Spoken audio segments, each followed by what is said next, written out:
the cloud. There we go. All right.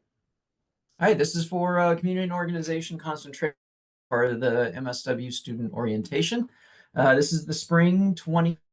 It's January 9th, and it is very cold outside. So my name's Jess. I'm an associate professor here. That just means that I've been here for a while now. Um, this is my 10th year at SLU. Before I was at SLU, I worked for selling Kelly this before you jumped on, Isabel. I worked for the Department of Children and Family Services of Illinois as a university partner. So I basically I work for the University of Illinois at a research center, but we partnered with DCFS and worked with the American Civil Liberties Union as part of this sort of consent decree, this sort of legal judgment that required that Department of Children and Family Services have sort of a third-party monitor of the health and well-being of and the safety of kids in foster care in Illinois. So I was a researcher. I got my PhD there. And so I did that for a little bit before I came to SLU. My area of research is child abuse and neglect, sort of broadly defined. I look at ACEs and family violence sort of in general. Around food insecurity and how that relates to violence. Also, children with disabilities is one of my other areas of expertise. And I'm starting this new thing around law enforcement and mental health. That's sort of secondary to what I've been doing. It's a little bit more programmatic. So I teach social policy, the 5702 class, which I don't think either of you are taking with me this semester. And I teach undergraduate research methods. I teach PhD students statistics. And I've got this new class for freshmen coming into SLU, undergraduate freshmen, called The Science of Helping. And so it's kind of an introduction to social work for a bunch of 18-year-olds who've probably never, many of them don't know what social workers look like. So I teach the PhD stats class and the Ignite seminar at the same time, the freshman Ignite seminar at the same time. So it's a lot of fun. That's just a little bit of who I am. So community and org is different than the clinical concentration. We're really focused on meso and macro practice. So within and among communities and organizations. So basically from the groups up. We're not going to train you necessarily to handle individuals, but mostly around groups. So it's really focused on systems and empowerment, systems in our environment that shape rights and resources and behaviors. We're really looking at large-scale change, not individual change necessarily. So change at the organizational level, the community level, the state level, national level. And there's a real emphasis on leadership. So many of our graduates go on to become directors and people in administrative staff of nonprofits and social service agencies. So that's primarily who we are. So, by the way, anytime you guys want to stop and ask me questions, go right ahead. So some of the major questions that your community and org classes will ask are some of these. How can communities get organized and press for more resources or press for social justice change from decision makers? What can organizations do to facilitate client empowerment? How could we change the environment to make it easier for families to be healthier? How can we change processes to promote civic engagement of people in the local community? Community and org also deals with fundraising and development. So grant writing. So how can organizations raise enough funds to serve their clients? And how can we effectively advocate to change laws to make it easier for people to vote? So these are some of the major questions that we ask in our community and organization courses. So Another thing that I forgot to mention before about my background is I have I've never worked as a social worker, so I don't have an MSW. I have a master's degree, but I have helped to start a nonprofit farm in Champaign, Illinois, called Sola Gracia Farm, and I've been on the board of directors there, and also on the board of a local group, an international organization, but a local group called L'Arche. If anyone has ever heard of L'Arche, um, it's a it's homes for adults with intellectual and developmental disabilities, and so sort of helped with the development office there for a while, and raising funds and things like that. So um, just a little bit of background that I forgot to give you guys, in case you're thinking I just do research, which mostly I just do research.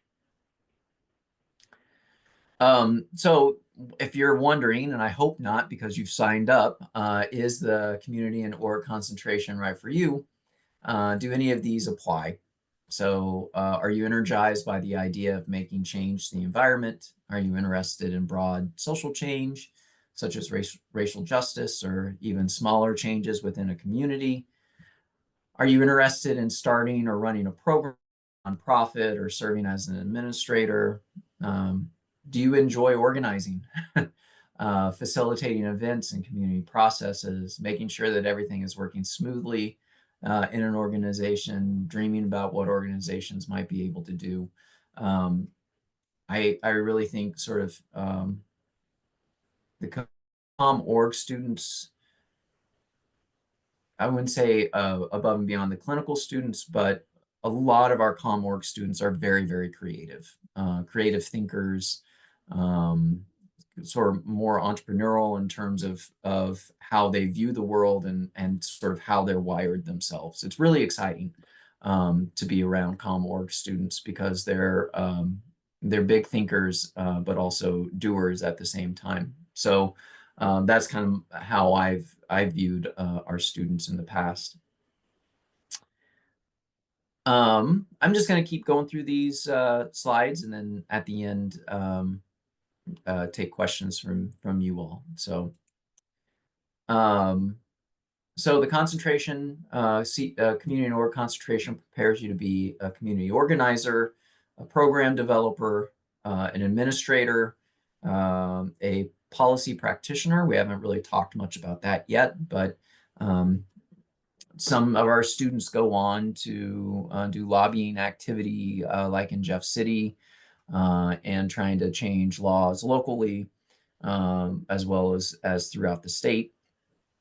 Um, grant writers and fundraisers and program evaluators. These are some of the things that, just a few of the things that our community org concentration students go off and do. And sometimes many of these things overlap depending on the size of the organization that you're hired at, or if you go and do your own thing, if you're sort of your own, start your own nonprofit. You're going to be doing a lot of these things yourself.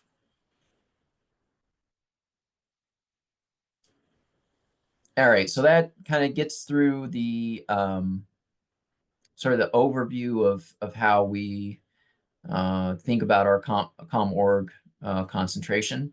And now we'll get into a little bit of logistics in terms of the kinds of classes that you'll take. So there's two required courses, 5721 and 5785.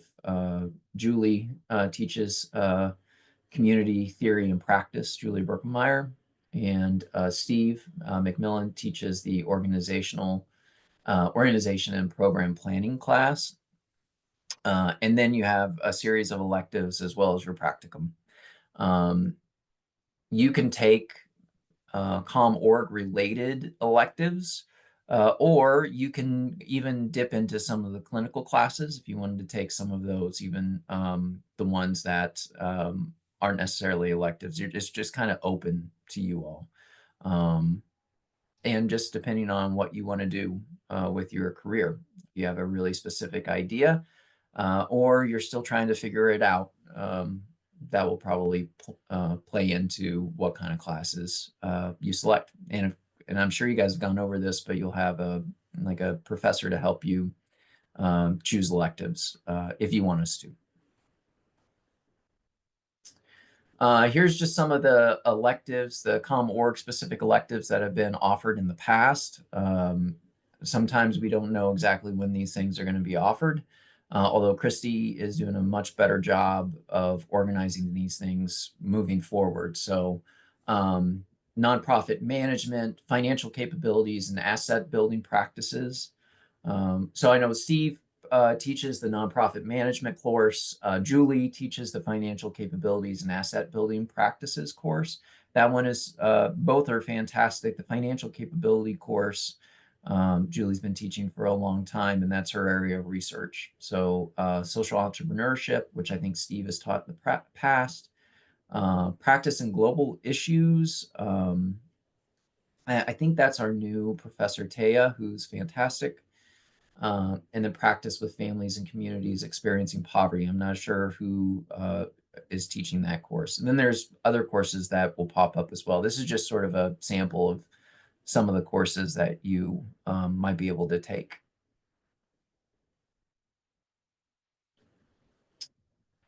In terms of your practicum in particular, what we're really looking for is to help students develop meso and macro practice knowledge and skills, which those first two courses will sort of give you sort of the the scholarship of those things and the theories behind them and the knowledge of them, but then it's time for you guys to go out and actually practice them. So general areas of the ComOrg practicum is nonprofit administration, policy advocacy, community organizing, community development kind of work. So you could work with community-based coalitions or task force or advocacy campaigns.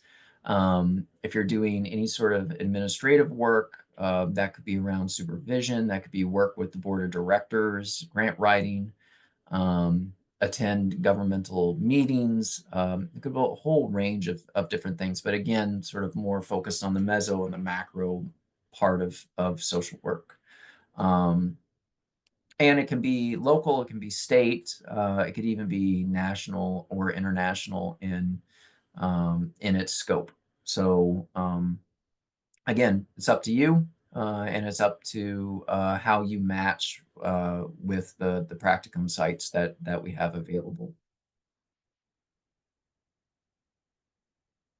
Some practicum site examples. So in terms of policy advocacy, these are coalitions, community organizing, evaluating policy, lobbying activity, that sort of thing, voter empowerment, Sierra Club, Missouri Budget Project, Legal Services of Eastern Missouri.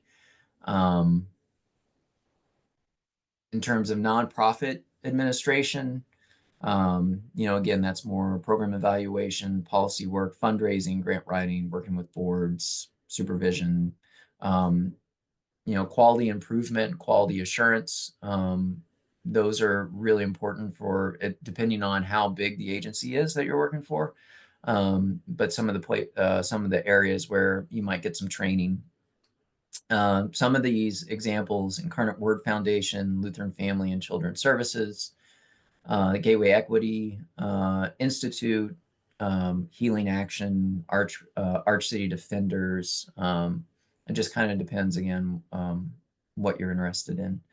And then some of the community practice, community development sites. There's some sort of old school settlement house groups still around, Youth and Family Center, but also places like the St. Louis County Children's Fund, which basically distributes funds for in the county for different things. I'm a program evaluator for some of those grants currently. St. Louis Mental Health Board kind of does the same thing, and even like the St. Louis Area Agency on Aging. So those are just some examples. But the more I've been in social work education, the more I'm convinced that the education you get at your practicum site is as important, or probably more important than what you learn in the classroom. So it's also important for us as we're evaluating you to see how you work out in the community, and how you work as a team member, and what you bring to the table too. So it's an important part, a very important part of your education. And luckily, you have some fantastic field people in place at SLU right now. So Wendy and Beth and everybody that does site visits and supervision. This is the best. I think this is the best team we've had in the 10 years I've been here, and better than what I've seen before at other universities. So you're in very, very good hands. Um, and that's it. That's my information. So if you ever need to get a hold of me, just email me. Um, I am in the office more often than some professors. So, but you guys are mostly online. So if you're around Tegler, I'm on the third floor. Um, but yeah, so that's my spiel. And I would love to hear just a little bit about both of you, and if you have any questions